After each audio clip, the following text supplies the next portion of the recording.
चलिए फ्रेंड्स, शुरू करते हैं आज की हमारी वीडियो। आज की हमारी वीडियो में ये हमारा पॉलिटी का सेट नंबर 3 होगा।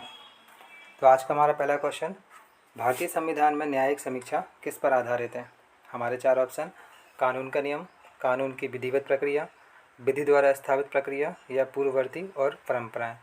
तो इस क्वेश्चन का आंसर हो जाता है हमारा ऑप्शन नंबर सी, विधि द्वारा स्थापित प्रक्रियाएँ। भारतीय संविधान में न्यायिक समीक्षा विधि द्वारा स्थापित प्रक्रिया पर आधारित होती है। राजनीति विज्ञान के पारंपरिक दृष्टिकोण की मुख्य विशेषता थी। ऑप्शन दिए गए हैं हमारा मूल्य मुक्त अध्ययन, संस्थागत अध्ययन, तुलनात्मक अध्ययन या वैज्ञानिक पद्धति पर जोर। तो इस क्वेश्चन का आंसर हो जाता है हमारा संस्थागत अध्ययन। राजनीति विज्ञान संस्थागत अध्ययन के पारंपरिक दृष्टिकोण की मुख्य विशेषता थी। भारत में सभी ब्रिटिश संवैधानिक प्रयोगों का सबसे कम समय कौन सा अधिनियम रहा। भारत सरकार अधिनियम 1919, भारतीय परिषद अधिनियम 1909, पिट्स इंडिया एक्ट 1784, भारत सरकार अधिनियम 1935। तो इस क्वेश्चन का आंसर हो जाता है हमारा भारतीय परिषद अधिनियम 1909। चलिए बात करते हैं 1909 में एक और इम्पोर्टेंट घटना हुई थी। 1909 में भारत परिषद अधिनियम, जिसे पार्लियामेंट्री सुधार भी कहा जाता है, ये आया हुआ था, जिसमें चुनाव प्रणाली के सिद्धांतों को पहली बार मान्यता मिली हुई थी।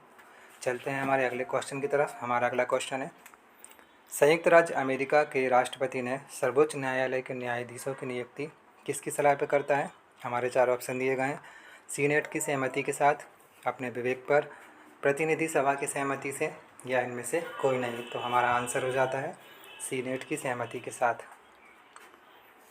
भारत के संविधान सभा द्वारा राष्ट्रीय ध्वज के डिज़ाइन को कब अपनाया गया था। जुलाई 1948, जुलाई 1950, जुलाई 1947 या अगस्त 1947। तो इस क्वेश्चन का आंसर हो जाता है हमारा जुलाई 1947 को। भारतीय संविधान सभा द्वारा राष्ट्रीय ध्वज के डिज़ाइन को जुलाई 1947 में अपनाया गया था।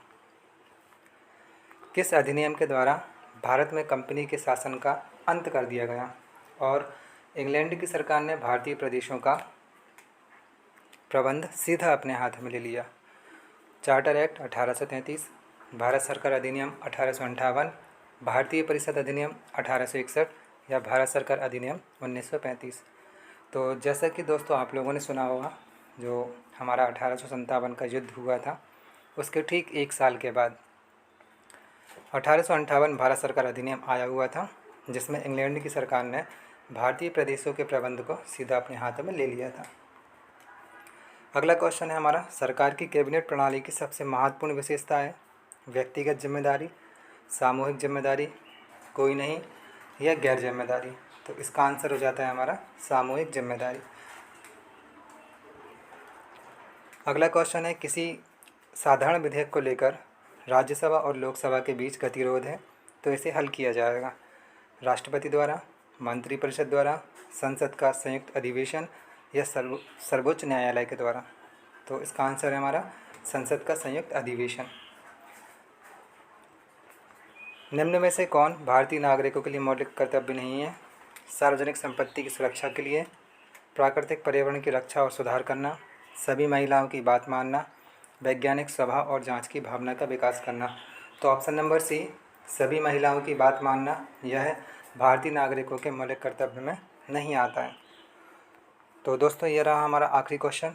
कार के प्रतीक चिन्ह में मौर्य वंश से निम्न में से किसे अपनाया गया था। 4 शेर, रथ का पहिया, घोड़ा या सत्यमेव जयते शब्द।